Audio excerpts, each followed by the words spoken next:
স্বাগত দীপ্ত সন্ধ্যার সংবাদে, সাথে রয়েছে দোলা ডলরেস। শুরুতেই জানাবো সংবাদ শিরোনাম। গত 24 ঘন্টায় হামে আরও 10 শিশুর মৃত্যু। ঢাকা সহ 4 সিটিতে টিকাদান শুরু। জ্বালানি তেলের সংকটে ভোগান্তি কাটেনি, আজও রাজধানীর অনেক পাম্প বন্ধ। ভেস্তে গেছে ইরান ও যুক্তরাষ্ট্রের শান্তি আলোচনা, দীর্ঘ বৈঠকেও হয়নি সমঝোতা।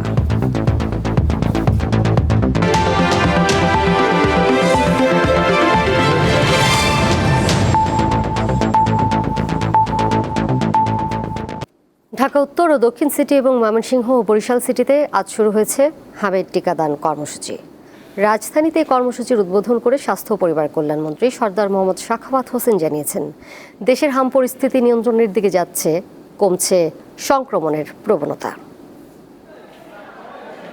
দেশের সর্বত্র শিশুরা এখন হাম ও হামের উপসর্গে আক্রান্ত হচ্ছে। টিকাদানে বিঘ্ন ঘটায় এই অবস্থার সৃষ্টি হয়েছে বলে মনে করছেন বিশেষজ্ঞরা। এখন পর্যন্ত মৃত্যু হয়েছে অন্তত 145 জন শিশুর। এই অবস্থায় টিকাদান কর্মসূচি শুরু করেছে বর্তমান সরকার। 5 এপ্রিল থেকে দেশের উচ্চ ঝুঁকিপূর্ণ 18 জেলার 30টি উপজেলায় জরুরি ভিত্তিতে এই প্রতিষেধক দেওয়া হয়। এরই ধারাবাহিকতায় রবিবার ঢাকা উত্তর ও দক্ষিণ সিটি কর্পোরেশনের পাশাপাশি ময়মনসিংহ ও বরিশাল সিটি কর্পোরেশনে হামের টিকাদান কার্যক্রম চালু করে সরকার। সকালে ঢাকা দক্ষিণ সিটি কর্পোরেশনের নগর ভবনে এর উদ্বোধন করেন স্বাস্থ্যমন্ত্রী। চলবে 11 মে পর্যন্ত। যে আমাদের এই হাম প্রতিরোধে আমাদের যে প্রাদুর্ভাব, এইটি মোকাবেলা করতে হলে আইসোলেশন একটি অত্যন্ত গুরুত্বপূর্ণ, এবং স্বাস্থ্য পরিবার কল্যাণ মন্ত্রণালয়ের অধীনে স্বাস্থ্য অধিদপ্তর সহ সংশ্লিষ্ট সকল উপজেলা, জেলা এবং বিভাগীয় পর্যায়ে সহ টারশিয়ারি লেভেলের সকল হাসপাতাল এবং সংশ্লিষ্ট প্রতিষ্ঠানে কিন্তু আমাদের আইসোলেশনটিকে আমরা গুরুত্ব দিচ্ছি। এ সময় স্বাস্থ্যমন্ত্রী আশা করেন দ্রুত পরিস্থিতির উন্নতি হবে। শিশুদের টিকাদানের ব্যাপারে সবাইকে সচেতন হতে হবে। আমরা আশা করি আপনাদের সবার সমন্বিত প্রচেষ্টায় আমরা মিজেলসের হাত থেকে আমাদের ভবিষ্যৎ বংশধর বাচ্চাদেরকে আল্লাহর রহমতে আমরা বাঁচাতে পারব। 20 এপ্রিল সারা দেশে একযোগে হামের টিকাদান কর্মসূচি শুরু হবে বলে জানান স্বাস্থ্যমন্ত্রী। তিনি আশঙ্কা করেন সামনের দিনগুলোতে ডেঙ্গু বড় চ্যালেঞ্জ হয়ে দাঁড়াতে পারে। আমরা আরো আগে থেকে ডেঙ্গুর বিরুদ্ধে ওয়ার্ক শুরু করেছি।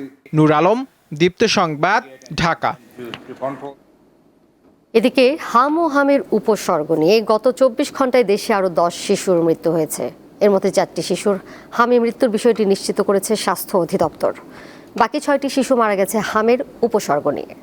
একই সময় হামের উপসর্গ নিয়ে দেশের বিভিন্ন হাসপাতালে ভর্তি হয়েছে 762টি শিশু, আর হাম শনাক্ত হয়েছে 150 জনের। রাজধানী সহ সারা দেশে বাড়ছে হামের প্রকোপ, ফলে ঢাকার হাসপাতালগুলোতে বাড়ছে রোগীর চাপ। 15 মার্চ থেকে এপ্রিলের প্রথম সপ্তাহ পর্যন্ত হাম ও এর উপসর্গ নিয়ে মারা গেছে 1.5 শতাধিক শিশু। পাশাপাশি রাজধানীর মহাখালীর সংক্রামক ব্যাধি হাসপাতাল ও বাংলাদেশ শিশু হাসপাতালে প্রতিদিন ভর্তি হচ্ছে রোগী। হঠাৎ রোগী বেড়ে যাওয়ায় অনেক হাসপাতালে শয্যা সংকট দেখা দিয়েছে। অতিরিক্ত রোগীর চাপে হিমশিম খেতে হচ্ছে স্বাস্থ্যকর্মীদের। তবে স্বস্তির খবর, ধীরে ধীরে অনেক শিশু সুস্থ হয়ে উঠছে বলে জানিয়েছে স্বজনেরা। কালকে লাইভ করছে না, চোখ মেলছে না, সারাদিন ঘুমাইছিল, লা করছে না, কোনো কিছু করে নাই। আজকে অনেক সুস্থ। কালকে পুরো শরীর কালো দাগ হয়ে একেবারে অবস্থা খারাপ ছিল। এখন আল্লাহর রহমতে একটু ভালো আছে। এখানে চিকিৎসা নেওয়ার পরে আলহামদুলিল্লাহ এখন ভালো আছে। আমাদের আজকে ছুটি দিছে। তবে কেউ কেউ সুস্থ হয়ে বাড়ি ফিরে আবার নতুন উপসর্গ নিয়ে ভর্তি হচ্ছে হাসপাতালে। বাচ্চারা নিয়ে বাসায় গেছি গত বৃহস্পতিবারে। যাওয়ার পরে বাচ্চারা আবার যে হাম হয়েছে, জ্বর বেড়ে গেছে, শ্বাসকষ্ট বেড়ে গেছে, পরে আবার আইসা ভর্তি হয়েছে আর কি। ভালোই ছিল, কিন্তু কালকে ওর জ্বর আসছে, আবার হঠাৎ করে একটু কাশি দিতেছে। আবার ব্লাড ইনফেকশন, ইউরিন ইনফেকশন আছে, কিন্তু হাম চলে যাওয়ার পরে ওই সমস্যাগুলা পুরোপুরি যায় না। চিকিৎসকেরা বলছেন বাড়ি ফেরার পর রোগ প্রতিরোধ ক্ষমতা বাড়াতে শিশুর প্রতি বিশেষ যত্ন নিতে হবে। আক্রান্ত হওয়ার পরেও সে ভালো হয়ে গেল, ভালো হওয়ার পরেও কিন্তু তার ইমিউনিটি ফিরতে মোটামুটি 2-3 সপ্তাহ লেগে যায়। আর এর ইমিউনিটিকে বুস্ট আপ করার জন্য আমরা একটু ভালো খেতে বলি, মানে হাই প্রোটিন ডায়েট খেতে বলি, পানি খাবে, রেস্টে থাকবে, যাতে করে তার খুব দ্রুত এই জিনিসটা রিকভারি। বাড়িতে হাম আক্রান্ত শিশু থাকলে তাকে আলাদা রাখার পাশাপাশি 6 মাস হলেই শিশুকে হামের টিকার আওতায় আনার পরামর্শ দিয়েছেন চিকিৎসকেরা। আমরা এই প্রাদুর্ভাবকে মোকাবেলা করার। স্বস্তিকা সিংহ, দীপ্ত সংবাদ, ঢাকা। জ্বালানি তেলের জন্য দীর্ঘ অপেক্ষা কবে শেষ হবে জানেন না যানবাহনের চালকরা। রাজধানীর পাম্পগুলোতে আজও ছিল আগের চিত্র, কোথাও কোথাও তেল বিক্রি বন্ধ। ফুয়েল পাস চালুর পরও সমস্যার সমাধান হচ্ছে না বলে জানান কেউ কেউ। বিজয় সরণি থেকে জিয়া উদ্যানের এই সড়কে যত দূর চোখ যায় শুধু গাড়ি আর গাড়ি। দীর্ঘ এই সারি শেষ হয়েছে প্রায় 2 কিলোমিটার দূরে তালুকদার ফিলিং স্টেশনে। রবিবার ভোর থেকে একই চিত্র রাজধানীর তেজগাঁও ট্রাস্ট ফিলিং স্টেশনের আশপাশে। এখানেও প্রায় 1.5 কিলোমিটার দীর্ঘ সারি। তেল শেষ হয়ে যাওয়ায় কেউ কেউ ঠেলে মোটরসাইকেল নিয়ে আসেন। হাঁটি নিয়ে এসছি বলতে একটু তেল আছে, 10-20 ফিটে নাটটা টানতেছে। এভাবে কিন্তু যতক্ষণ পর্যন্ত পাম্প পর্যন্ত যাওয়ার পথে এভাবে কিন্তু টানতে হবে, এই জন্য স্টার্ট দিচ্ছি না। আবার দীর্ঘ অপেক্ষার পরও চাহিদা মতো তেল মিলছে না অনেক পাম্পে। সন্ধ্যার পরে লাইন অনেক বেশি থাকে, এই জন্য আজকে ভোরে বের হয়েছি, ভাবছি যে 2 ঘন্টায় হয়ে যাবে। আমার 9টায় অফিস, 6টায় বের হয়েছি, 8টার মধ্যে হয়ে যাবে, বাট এখন 11টা বাজতে চলে, এখনো মাত্র আসলাম পাম্পে। জ্বালানি সরবরাহ ব্যবস্থা স্বচ্ছ ও আধুনিক করা এবং ফিলিং স্টেশনগুলোই শৃঙ্খলা ফেরাতে সরকার ফুয়েল পাস মোবাইল অ্যাপ চালু করে 9 এপ্রিল। কিন্তু তা নিয়েও অব্যবস্থাপনার অভিযোগ করেন অনেকে। ওয়েবসাইটে গিয়ে রেজিস্ট্রেশন করতে গেছি, দেখি সাইট আন্ডার মেইনটেনেন্স, সো কোনোভাবেই সম্ভব হচ্ছে না। এখন কি করবে, এই দুর্ভোগের মধ্যে দিয়ে যেতে হচ্ছে। ইউজার ফ্রেন্ডলি হচ্ছে না অ্যাপসটা, কারণ অ্যাপসে রেজিস্ট্রেশন করতে গেলে করা যাচ্ছে না, বা মাঝখানে কিছু সময় অন থাকতেছে, কিছু সময় অফ থাকতেছে। সংশ্লিষ্টরা বলছেন অস্বাভাবিক চাহিদা এবং একই গ্রাহক বারবার তেল কিনতে আসায় পাম্পগুলোতে কৃত্রিম চাপ তৈরি হচ্ছে। আপনি যখন লিমিট শেষ করবেন আপনি কিন্তু তেল আর পাচ্ছেন না। একই সাথে আপনি আমার স্টেশন থেকে যদি তেল নেন, আপনি ওই দিন যদি অন্য স্টেশনে ট্রাই করেন, আপনি কিন্তু মার্ক হয়ে যাচ্ছেন। তো সেক্ষেত্রে আপনি শাস্তিযোগ্য অপরাধ, এটা আপনি এটা পারেন না। তো এই জায়গাগুলো হয়তো বা ঠিক হবে বলে আমরা আশা করতেছি। আজকের আরও 5টা অ্যাড করা হয়েছে, হয়তো ওইগুলো অ্যাড করা নিয়ে কোনো মন্ত্রণালয়ের টেকনিক্যাল টিম কাজ করতেছে। ভেরি শর্ট টাইম, আজকের হবে না, যতটুকু আমরা জেনেছি কালকের নাগাদ এটা ঠিক হয়ে যেতে পারে। 28 ফেব্রুয়ারি যুক্তরাষ্ট্র ও ইসরায়েল যৌথভাবে ইরানে হামলা চালানোর পর থেকে বৈশ্বিক জ্বালানি তেলের বাজারে অস্থিরতা দেখা দেয়। এর প্রভাব পড়ে বাংলাদেশে। জ্বালানি তেল নিয়ে সরকারের পক্ষ থেকে বারবার উদ্বিগ্ন না হওয়ার আহ্বান জানানো হলেও আমার পেছনের গাড়ির এই দীর্ঘ সারি বলছে মানুষের মধ্যে এখনও উদ্বেগ কিংবা আতঙ্ক কোনোটাই কাটেনি। একই সাথে রয়েছে জ্বালানি তেল নিয়ে সিন্ডিকেট এবং কালোবাজারের অভিযোগ। এখন মাঠের চিত্র স্বাভাবিক হতে কতদিন সময় লাগবে সেটি এখন বড় প্রশ্ন। শিউলি শবনম, দীপ্ত সংবাদ, ঢাকা। প্রধানমন্ত্রী তারেক রহমান বলেছেন, সশস্ত্র বাহিনী ব্যক্তি, দল বা পরিবারের সম্পদ নয়, রাষ্ট্রের স্বাধীনতা ও সার্বভৌমত্ব রক্ষায় গঠিত একটি জাতীয় প্রতিষ্ঠান।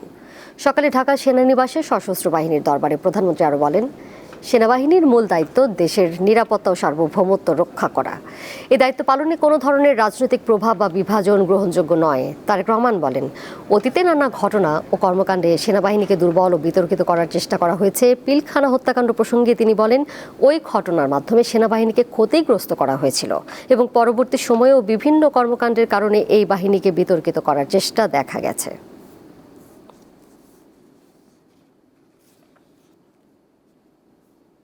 পিলখানায় বিডিআর সদর দপ্তরে সংগঠিত বেদনা বিধুর অধ্যায় আজও আমাদের হৃদয় এক গভীর ক্ষত হিসাবে রক্তক্ষরণ ঘটায়। রাজনৈতিক কারণে কিংবা ন্যায় ও ন্যায্যতার ব্যত্যয় ঘটিয়ে যদি আপনাদের কারো প্রতি কোনো অবিচার করা হয়ে থাকে, বর্তমান সরকার সেটি যথানিয়মের প্রতিকার করার চেষ্টা করবে। বিএনপি তাদের কর্মকাণ্ডের মাধ্যমে দেশে পুনরায় ফ্যাসিবাদ কায়েম করতে চায় বলে মন্তব্য করেছেন জামায়াত আমির ডাক্তার শফিকুর রহমান। রবিবার রাজধানীতে এক মতবিনিময় সভায় তিনি কথা বলেন। একই অনুষ্ঠানে এনসিপির আহ্বায়ক নাহিদ ইসলাম রাজপথে নামার হুঁশিয়ারি দেন।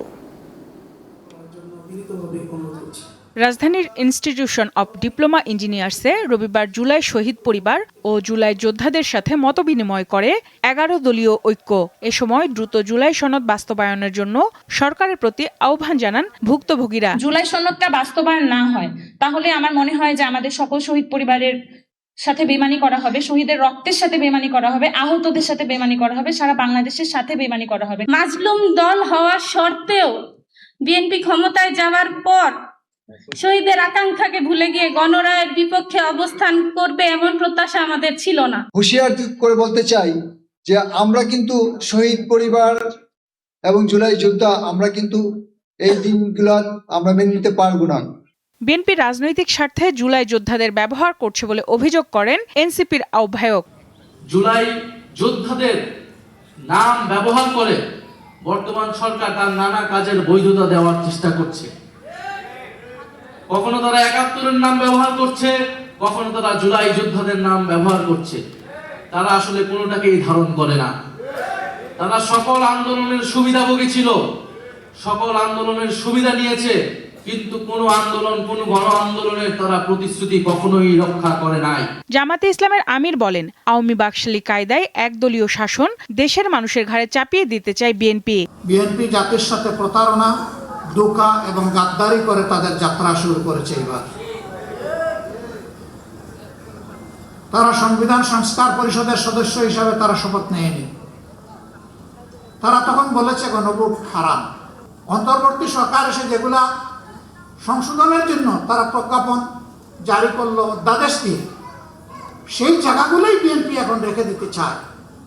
এটা নিঃসন্দেহে তারা ঘোষণা দিচ্ছে যে তারা আবার ফেসিবাদ কায়েম করতে চায়। ইনশাআল্লাহ দিব না। জুলাই পরিবারের সাথে থাকার আশ্বাস দেন জামায়াতের আমির। সঞ্জিদা প্লাবনী, দীপ্ত সংবাদ, ঢাকা। রংপুর শহরের বিভিন্ন সড়কে পপকর্ন বিক্রি করে নানা নানির সংসারের ভার বহন করে চলছে 9 বছরের স্কুল ছাত্র আলামিন।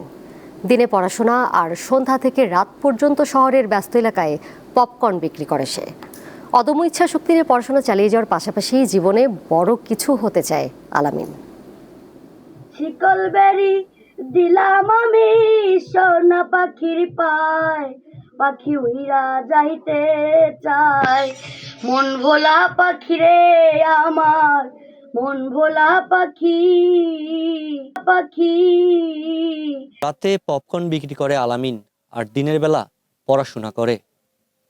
বাবা মারা যাওয়ার পর মা অন্যের হাত ধরে চলে গেছে, তারপর থেকেই থাকে তার নানা নানির কাছে।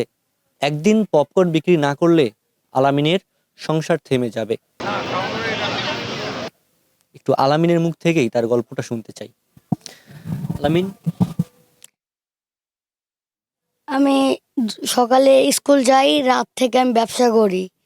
স্কুল যাই সকাল 10টার দিকে, আস্তে আস্তে 1টা বাজে যায়। ভাত খেলাধুলা করে গাটা ধুয়ে ভাত খাই আর রাইতে বাড়াই। রাত 11টা 12টা বাজে আস্তে আস্তে বাসায়। এই জন্য আমার পড়াশোনা নষ্ট হয়। আচ্ছা, প্রতিদিন কেমন কত টাকার পপকর্ন বিক্রি করে? 300-400 টাকার মতো। বাবা মারা গেছে, মা আরেক জায়গায় থাকে। আমি নানা নানির কাছে থাকি। আমার নানা কিছু করেন না, আমার নানা অপারেশন হওয়ার পর থেকে কিছু করতে দেই নাই। ওরা করেই শিক্ষিত হব, মানুষের মতন মানুষ হব, আমি বড় হব, ব্যবসা করব, অন্যের সাথে ভালো ভদ্র মতন থাকবো, ব্যবসা করব, মানুষকে সাহায্য করব। নানাকে সেলুনে কাজ করতে, এখন কিছু করে না, এখনো মাঝে মাঝে যায় বসে থাকে, কাজ করতে পারে না। রাত 10টা 11টা পর্যন্ত পাপন বেসে, হ্যাঁ, ওগুলো আসে, ফির আবার তারপরে ফির আবার মনে করেন যে লেখাপড়া করে, বই নিয়ে বসে পড়ে। বাচ্চাটার আমার খুব কষ্ট হয়, এখন খুব কষ্ট করে সংসারটা আমার বাচ্চা চালাতিছে। পাপন না বেসে আমরা খামো কেমন করে, না খাইতে থাকা লাগে। আমার নাতি আলামিন, আমার মেয়ে, ওকে ওর জন্ম হওয়ার পর থেকে ওকে ওর নানি সামলায়। নানা নানি ছাড়া কাউকে চিনে না। আমার একে একে 2টা অপারেশন হয়েছে। এরপর থেকে আমি একদম বেকার হয়ে গেছি। ও আমাকে বললো, নানা আপনি কোনো টেনশন করিয়ে না। নাতির কথা শুনি আমি কান্দি ফেলাইছি। 300-400 টাকার পপকর্ন বিক্রি করে, ওইটাতে আমাদের সংসার চলে। একজন মানুষ হইয়া তুমি কয়জনারে বিলাও মন, উপর উপর দেখাও ভালা, ভিতরে কয়লার মতন, মুখের ভালোবাসা দেখাও, অন্তর দিয়া বাসনা, বন্ধু তোমার ভালোবাসার ধরন ভালা না, আরে বন্ধু তোমার ভালোবাসার ধরন ভালা না। আলামিনের গল্প শুনে আমরাও বাকরুদ্ধ হয়ে গেছে।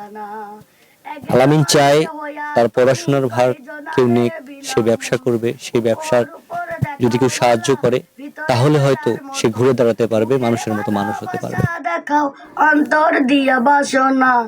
কুষ্টিয়ায় দরবার শরীফে হত্যার ঘটনায় আজও এলাকায় থমথমে পরিস্থিতি বিরাজ করছে।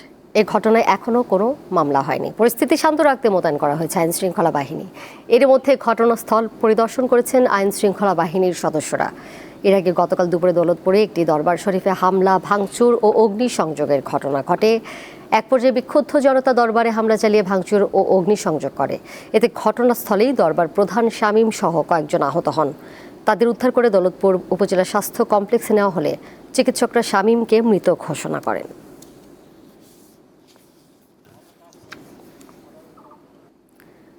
এর সাথে শেষ করব দীপ্ত সন্ধ্যার সংবাদ। যাবার আগে শিরোনামগুলো জানিয়ে দেব আরও একবার। গত 24 ঘন্টায় হামে আরও 10 শিশুর মৃত্যু। ঢাকা সহ 4 সিটিতে টিকাদান শুরু।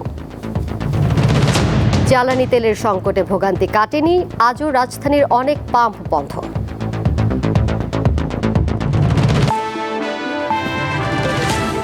এ ছিল এখনকার মতো। পরের সংবাদ দেখবেন রাত 11টায়। এছাড়াও আরও তথ্য এবং বিনোদনের নানা খবরাখবর জানতে যুক্ত থাকুন দীপ্ত ডিজিটাল প্ল্যাটফর্মে। ধন্যবাদ সবাইকে।